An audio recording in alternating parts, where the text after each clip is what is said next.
Bonjour à tous et bienvenue dans cette 8e vidéo tutoriel de Total War Warhammer 2 où dans cette vidéo nous allons du coup parler de la Bretonnie.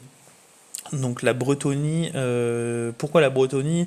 C'est pas la faction qui est certes la plus jouée, mais elle est appréciée de la communauté et c'est surtout celle avec laquelle je vais faire mon prochain let's play que je publierai du coup également sur la chaîne. Donc vous pourrez voir si la théorie que je vais vous énoncer là, du coup, est bien mise en pratique et est efficace du coup sur la carte de campagne. Donc on va partir du même principe que pour les hauts elfes, c'est-à-dire faire une composition début, mid et fin de game. Et du coup, on détaillera aussi on va dire les deux spécificités de la Bretonnie, c'est-à-dire tout d'abord l'infanterie paysanne, donc avec la ressource de l'infanterie paysanne à gérer. Et puis on détaillera aussi les unités de cavalerie des Bretoniens qui sont assez compliquées, mine de rien, à comprendre. Pourquoi, par exemple, choisir des chevaliers du royaume plutôt que des chevaliers du Graal, plutôt que des gardiens du Graal, etc. Quels sont les avantages et les forces de chaque unité? On les verra ensemble en les détaillant. J'espère que je pourrai vous répondre du mieux possible. Toujours pareil, si vous avez des questions liées au tutoriel, vous avez la petite zone de commentaires en dessous. N'hésitez pas à laisser des commentaires. Généralement, je fais honneur à répondre à tous les commentaires que l'on me pose, que l'on me poste plutôt. Voilà, donc on va commencer donc avec Carcassonne. Donc Carcassonne, comme je vous avais dit, hein, je joue avec un mode qui change les bannières de faction. Donc Carcassonne, ça représente la Gasconie. Donc la Gasconie, faction de la Fée Enchanteresse. Donc bien sûr qu'on va commencer directement par la Fée Enchanteresse à placer dans notre armée. On va toujours lui donner un petit paladin. Donc on ne changera pas notre trio de héros, hein, de même que pour les hauts elfes, généralement je joue toujours avec 3 héros par armée. Donc un petit paladin ici, et puis pas une demoiselle de vie comme les hauts elfes, puisqu'en fait la Fée Enchanteresse est déjà une demoiselle de vie. Donc on prendra soit une demoiselle des cieux, soit une demoiselle de la bête. On en prend la demoiselle des cieux, pour avoir accès à une magie plus offensive. Savoir que moi j'ai toujours joué comme ça. Vous n'êtes pas obligé de prendre la demoiselle. Vous avez déjà votre chef de faction qui est une magicienne, pas besoin d'avoir deux magiciennes dans une armée. Moi j'aime bien pour avoir un peu plus de domaines de magie d'accessible et donc du coup d'augmenter la variété des sorts de mes sorts. Mais vous pouvez très bien jouer par exemple uniquement avec un paladin et une fée enchanteresse, par exemple. Voilà, donc moi je la joue comme ça, donc ça m'oblige à gérer mes vents de magie parce que du coup je peux pas balancer tous mes sorts avec la fée plus tous mes sorts avec la demoiselle des cieux. Il y a un moment où il va falloir que je fasse des choix, mais je préfère avoir cette variation de panel pour maximiser du coup la demoiselle des cieux et la rendre rentable. Voilà donc pour mes 3 héros qui ne changent pas. Début de partie. Vous avez donc du coup accès on va dire à ces 3 unités là. Bon ces 4 unités là, les paysans, c'est uniquement pour... je les compare moi un peu aux zombies des morts vivants. C'est vraiment en fait fait pour occuper tout simplement les lignes ennemies. J'aime pas du tout jouer avec. Donc moi généralement je me concentre toujours sur la même composition, c'est-à-dire 2 fois les lanciers, toujours on va essayer de les placer comme ça. Bon, on peut pas pour l'instant. Toujours les lanciers sur les flancs de votre front line, donc première ligne, hein, toujours. Toujours pour encaisser les charges des cavaleries et des monstres ennemis qui vont essayer de vous contourner. Donc toujours bien respecter cette formation-là. Ensuite, les armes d'armes avec bouclier. Donc là, j'en mets 4. Toujours pareil, pourquoi? Parce qu'ils ont un bouclier, hein, tout simplement, donc toujours pour encaisser les flèches ennemies. Donc et éviter en fait à vos archers, à vous, du coup de tout simplement prendre des dégâts et votre cavalerie également qui sera restée au cac puisque en fin de partie vous allez avoir une cavalerie qui va rester au cac et oui, je vous expliquerai pourquoi. Voilà, donc pour l'infanterie ça suffit, savoir que l'infanterie de la Bretonnie elle est vraiment très faible, hein. Donc notre but c'est juste de tenir les positions. De toute façon on n'a pas trop de choix en début de partie, on n'a pas du tout trop de choix en début de partie, donc voilà pour avoir une frontline correcte. Les archers, vous êtes libre d'en mettre 3 ou 4, sachez qu'ils sont pas très bons. Les dégâts sont corrects, la portée est assez faible, 160 portes, même s'ils mettent une bonne portée ici. Bon, elle est assez faible par rapport à quoi? Par rapport aux factions que vous avez aux alentours. Vous avez aux alentours de la Gascogne, vous rentrez en guerre contre les elfes sylvains, contre la meilleure archerie du jeu, donc autant vous dire que de mémoire ils ont 180 de portée.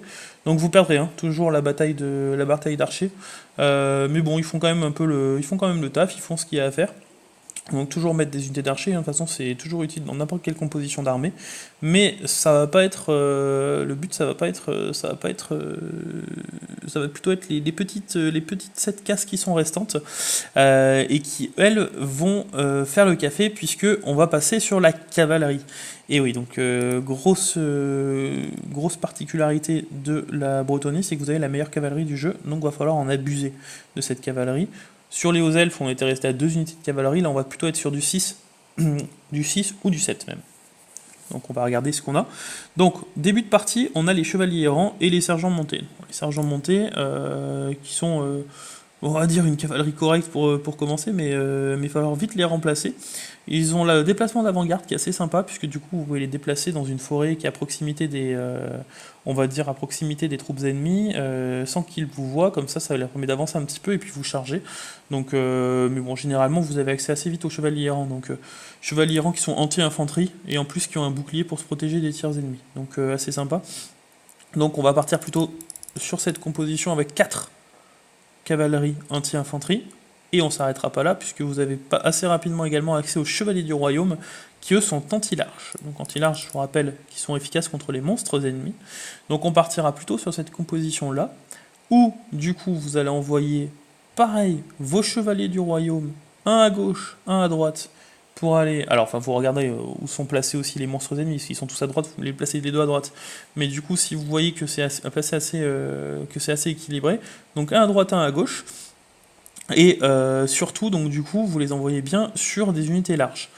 Ils ont quand même un bon bonus de charge, ces unités de Chevaliers du Royaume, et le bonus de charge, c'est une des statistiques qu'on n'avait pas vu hier, enfin si on les avait vu hier, mais bon, plutôt là on va les redétailler avec la cavalerie, c'est que plus vos unités ont un bonus de charge important, plus quand ils vont rentrer en contact avec l'ennemi, ils vont faire des dégâts.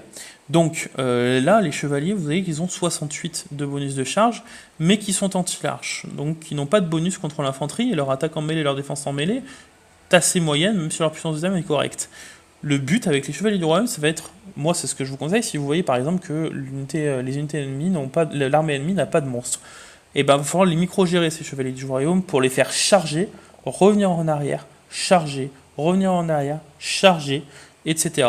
Et même s'il y a de l'unité monstrueuse, je vous invite toujours à faire une de charge avec les chevaliers du royaume avant de les envoyer, donc sur l'infanterie, avant de les envoyer sur les monstres ou les unités larges.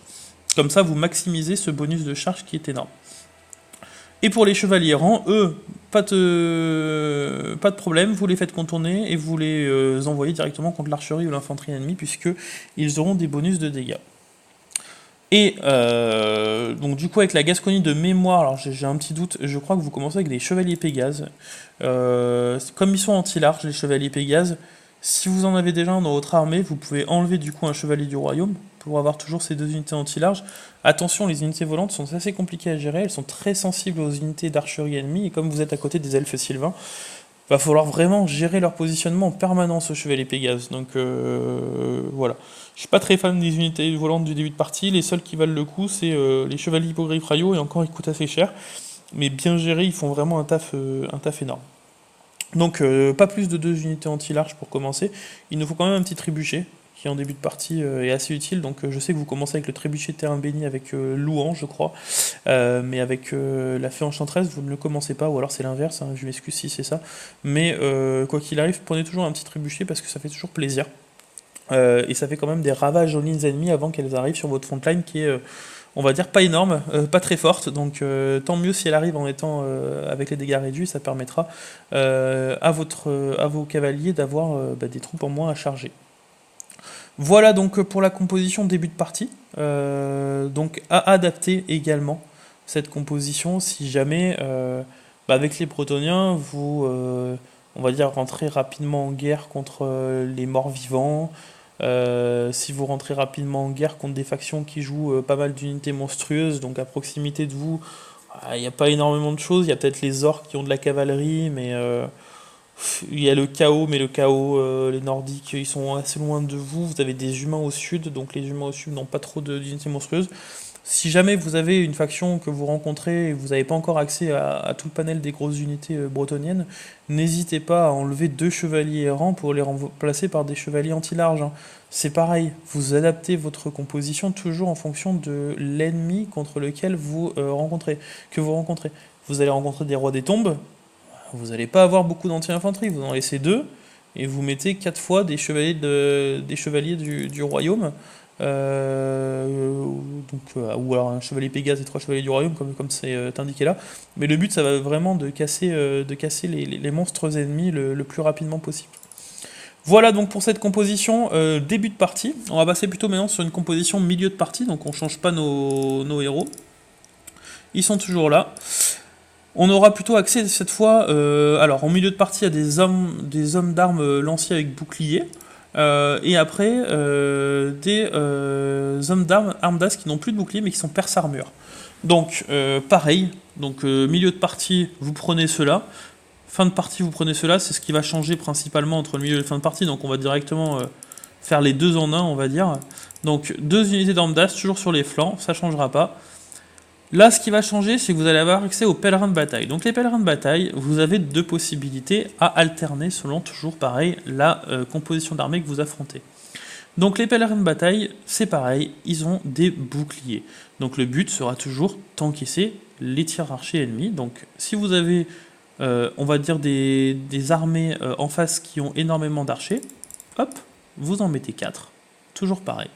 Par contre, vous tombez contre des unités morts-vivantes.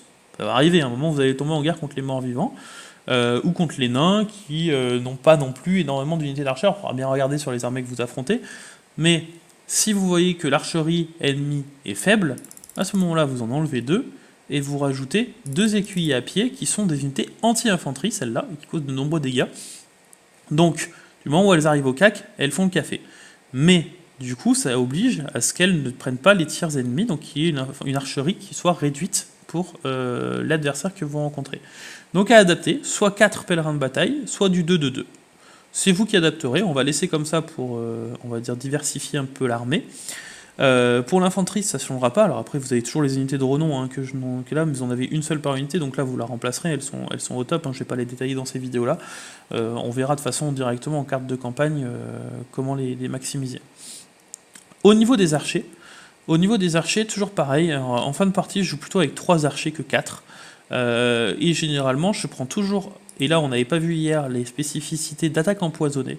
Donc attaque empoisonnée, c'est que vos archers vont tirer des dégâts et qui vont faire un malus de poison. Donc ils vont attaquer un debuff. Le debuff de poison, on peut le retrouver ici. Donc le debuff de poison, ça va faire comme c'est indiqué, un debuff de 20 dégâts à distance, 20% de dégâts à distance, 20% sur le tout en fait, hein, soit sur la vitesse 24, mais donc dégâts à distance, dégâts de perforation d'armure, dégâts des armes et projectiles perforants. Donc vous appliquez un debuff qui peut vous permettre en fait de faire prendre à votre unité en 1v1 un avantage considérable. Je vais vous prendre l'exemple. Votre écuyer à pied se retrouve contre une unité d'infanterie, allez on était sur les morts vivantes tout à l'heure, morts vivantes de tier 3. Votre écuyer à pied, donc c'est un combat qui est assez équilibré.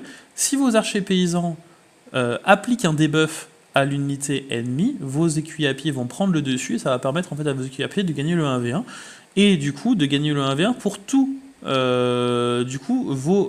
combats d'infanterie. Donc moi ce que je vous invite à faire c'est tirer avec vos archers une salve sur par exemple les adversaires de cet écuyer à pied là.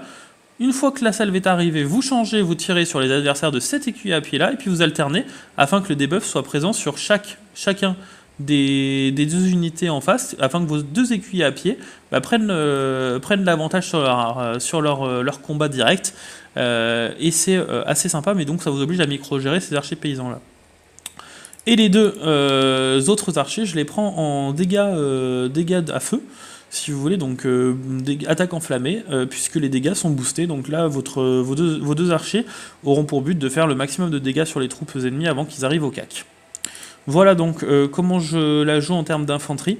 Après, en termes de cavalerie, on est toujours dans le milieu de fin de partie. Hein.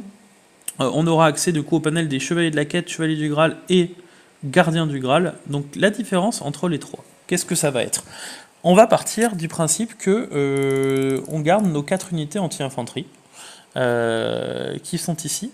Alors de mémoire d'ailleurs, tout à l'heure je vous ai sélectionné les chevaliers de la quête en anti-infanterie, mais c'était plutôt les chevaliers errants qui sont anti-infanterie que vous avez accès en début de partie. Donc ce sera plutôt les chevaliers errants que vous avez en début de partie, qui sont la même chose que les chevaliers de la quête mais en moins bien. Et donc du coup l'avantage c'est qu'ils sont perse armure, en armure et anti-infanterie. Cela donc pour le milieu de fin de game, et toujours pareil en anti-large par contre vous avez les chevaliers du Graal.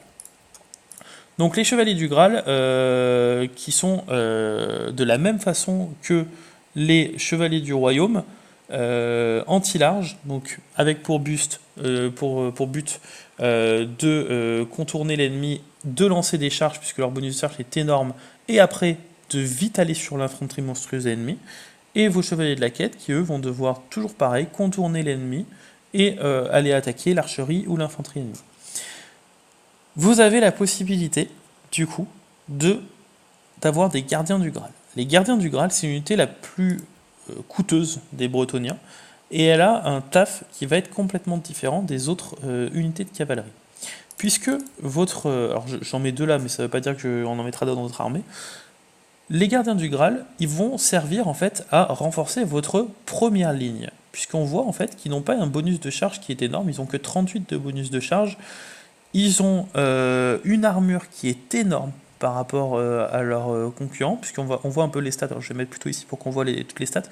Donc si on les compare aux chevaliers de la quête, vous voyez que les chevaliers de la quête ont 960 points de vie en moins, 40 d'armure en moins, 10 de commandement en moins et 20 de défense en mêlée. Donc vos gardiens du Graal, c'est des tanks par rapport aux chevaliers de la quête. En plus, ils font des dégâts boostés contre l'infanterie. Donc c'est des troupes à placer directement sur votre ligne de front, et à faire charger l'ennemi quand il arrive au CAC, et à les laisser sans les micro-gérer. Donc ils vont avoir pour but de tanker les unités ennemies, de leur faire un ravage sans avoir à les déplacer, faire une charge, les remettre en arrière, faire une charge, etc. Vous les laissez au CAC, ils feront le taf. Ça va en fait diversifier votre plan de jeu. Donc si vous voulez un gardien du Graal ou 2, va falloir faire un sacrifice. Donc le sacrifice, il va être soit ici, où vous enlevez des chevaliers de la quête, soit ici, où vous envoyez des écuyers à pied. Moi, généralement, je m'embête pas, je fais comme ça. Et ça nous permet en fait d'avoir une frontline avec 2 unités de cavalerie, des écuyers à pied, des pèlerins, et 2 hommes d'armes toujours sur les flancs, toujours pareil, qui seront donc sur les côtés du gardien des Graal. Il nous reste donc 2 slots. Les 2 slots, un trébuchet de terrain béni, must have, toujours, surtout contre le chaos, puisqu'il a le projectile perforant les armures, donc dès que l'arrivée du chaos est là, où vous tombez contre des nains, il faut vraiment en avoir de ces trébuchets de terrain béni, que ce soit 1, 2, vous choisissez, il faut toujours en avoir, puisque c'est vraiment des compositions qui sont énormes contre les unités qui ont énormément de troupes en armure. Et puis, si possible, des chevaliers hippogriffes raillaux, donc unités volantes, qui vont permettre de contourner l'ennemi, passer derrière les lignes ennemies pour aller assaillir soit l'artillerie ennemie. Donc ça c'est super sympa d'en avoir une, parce que les cavaleries généralement sont assez lents. Vous les faites les chevaliers hippogriffes royaux, vous les faites on va dire traverser la ligne de front en passant un peu sur les côtés, et dès que l'unité de l'artillerie ennemie est stabilisée, vous allez la harceler. Donc assez sympa, mais pareil, il faut toujours avoir un œil dessus. Ils sont en armure perse armure, donc toujours pareil, toujours des super avantages contre les unités du chaos ou des nains ou autres qui sont en armure. Voilà donc pour la composition fin de game des Bretoniens. Alors c'est la composition que moi je donne, c'est pas la composition la plus optimisée, on va dire, en général. C'est celle que voilà, moi je prends généralement. J'adapte 2-3 slots en général, mais le gros de la composition reste toujours le même. Après, ça va être plutôt des unités anti-large ou anti-infanterie qui vont être différentes selon la composition d'armée ennemie. Voilà, donc j'espère que cette vidéo vous aura plu. Je pense que pour ce week-end, ce sera la dernière vidéo sur la composition d'armée d'une faction. Donc on a fait les hauts elfes et la Bretonie jusqu'à maintenant. On va bientôt commencer le let's play de la Bretonie. Je vous mettrai aussi dans la prochaine vidéo tutoriel, je pense, une petite vidéo que j'avais filmée alors là on voit avec Nagaronde avec une hydre de guerre contre une unité de garde phénix, juste pour vous montrer en fait qu'entre un des plus puissants monstres des elfes noirs et j'avais choisi donc du coup, alors faut que je les retrouve parce qu'avec leur nom là, comme j'ai changé les bannières, c'est assez compliqué de les retrouver. Voilà, c'est Eaten, ils sont là. Donc j'avais choisi mon Tyrion pour s'occuper de Malekith le temps que les deux ennemis s'affrontent. Donc des gardes phénix contre justement, qui sont anti-large, hein, contre du coup l'hydre. Je vous ai filmé ce 1v1, je vous le posterai du coup sur une prochaine vidéo, juste pour que vous voyez la puissance des unités anti-large contre les monstres, afin que vous le fassiez tout simplement, hein, que vous preniez le temps de placer, enfin de faire combattre vos unités anti-large contre des monstres, parce que vous allez voir la différence, elle est énorme. Parce que si ma unité de guerre je l'avais passé contre l'unité d'infanterie, l'unité d'infanterie en face se serait fait ravager. Or là, bah, vous verrez le résultat sur la prochaine vidéo. Voilà, j'espère que ça vous aura plu. N'hésitez pas, comme je vous l'ai dit tout à l'heure, à laisser un petit commentaire sur la vidéo, soit si vous avez des questions, soit si vous pensez que j'ai dit des conneries, soit pour mettre un petit pouce bleu, soit pour me dire quelque chose que vous avez envie de me dire, ce sera avec plaisir. Comme je vous dis, j'essaye de répondre au maximum. Donc je vous souhaite une excellente journée et puis je vous dis à bientôt.